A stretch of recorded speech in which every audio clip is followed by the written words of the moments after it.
Obviously, I had very low hopes for this drone, but this looks crazy good. Like, this is insane how good this looks. So today is gonna be a little bit of a more fun video, something that I haven't done yet on this channel, so I'm super excited about this video today. Now recently I've been getting into real estate videography, but also I have projects with clients who would like some drone photography, some drone videography, and so I decided that I needed a drone. Now first I went with the Mavic Mini, and it wasn't that great of quality for what I do, so I sold the Mavic Mini and I went for the Mavic Mini 2. Now, I thought that this drone had all the features that I needed, but it turns out it didn't, on paper, have all the things that I was looking for. And so in today's video, we're gonna see if this drone can actually redeem itself of those specs that it doesn't have as far as the video quality goes. So there are 3 things that I was looking for in a drone. I want 4K, I want something that I can control the camera settings with, and then the last thing is something that this drone does not have, but it's something that was pretty and still is pretty important to me, and that is being able to shoot in a very flat profile. Now bringing it back around, again, this drone checks off 2 of those 3 boxes, so I don't really want to send it back. So in today's video, we're gonna be testing out how good the footage is in this camera, and we're gonna be seeing how well it can be color graded and edited in post. All right guys, so we're out here, and right now I'm just kind of dialing in my camera settings so that I can see which ND to use. So we're doing 4K, 30 frames per second. I need to change my white balance to 4600 because that's daylight. My shutter speed is gonna be 1/60, double the amount of the frame rate, and then 100 on the ISO.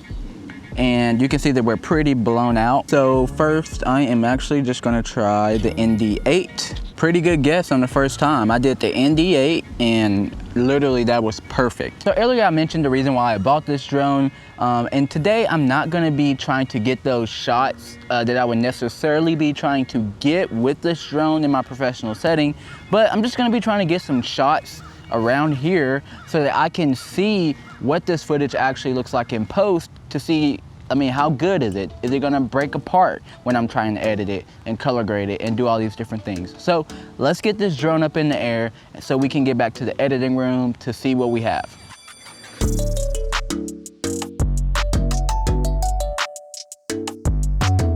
I could definitely go down on that f-stop, so that's what I did.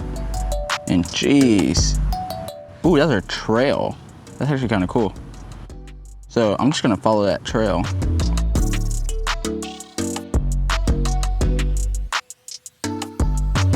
So there I am right there below, and we are looking over this guy. So it's so weird. Right now, the image looks very dark. So I'm gonna crank it up again a little bit. Go to, I don't know, 200, still dark. So let's go 400.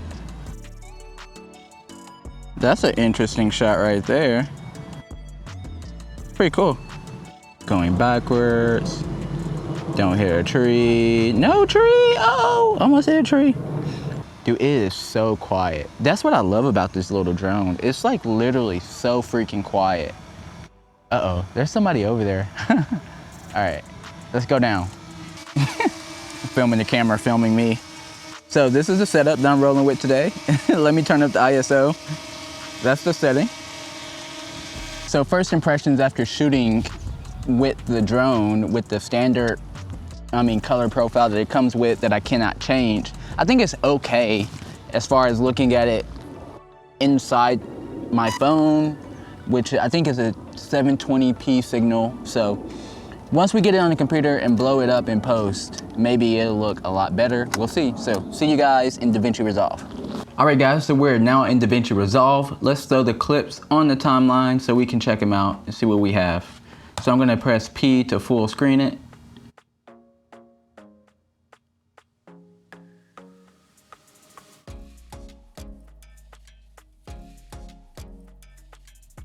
This looks so good.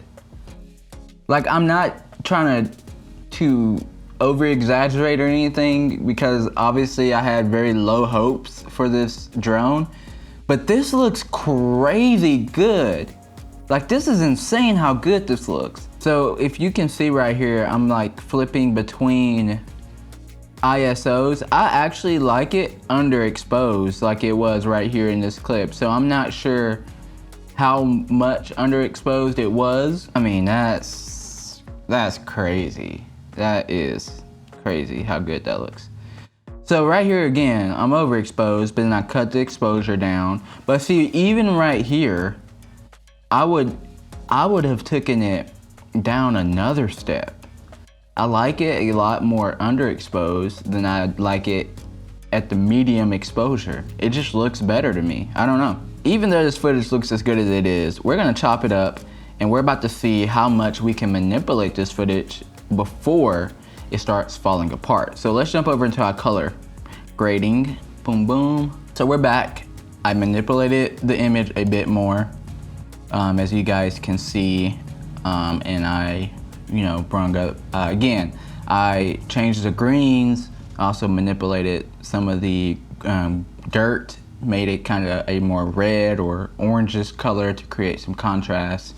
But then over here, as I manipulated the greens and the trees, you can kind of see that I added like some magenta or red into there as well. And it creates this nice contrast too with the lake reflecting the blue sky. So, moment of truth, let's play the video and see how well is it gonna hold up.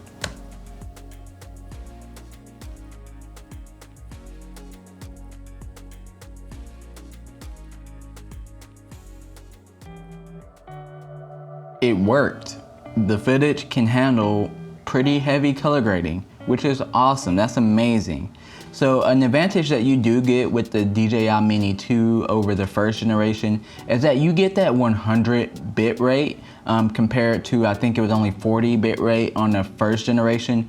So you get a lot cleaner image, but also you just get more data, which means that that data should come into play specifically whenever you're doing things like what I'm doing today, where I'm manipulating this image. So let me turn off everything right quick so that you guys can get an idea of how far we pushed this image today. So there we are. That's the image that we had before. So if we just go through right quick and turn it back on, everything back on, sorry guys. This is where we ended up. I mean, it looks great, incredible, especially for the price of this drone. So to answer the question, which I think that I'm gonna title this video, is the DJI Mini 2 worth it for a filmmaker, content creator in 2021? The answer is absolutely yes. This footage is great, incredible by itself, but also if you're someone who likes to go in and color grade quite a bit, and maybe you were sad that you can get that flat profile that comes on the other drones, this drone can handle some color grading, some color correction, and it can do it very, very well. So I'm very happy with this drone. Literally, I'm actually super blown away about this footage. And with that being said, I hope you guys enjoyed this video. If you did, subscribe, you know where the button is down below. And check out the merch on the Social Vibe store. It'll be a web description or web whatever thingy. It'll be right here. See you guys in the next video. Peace.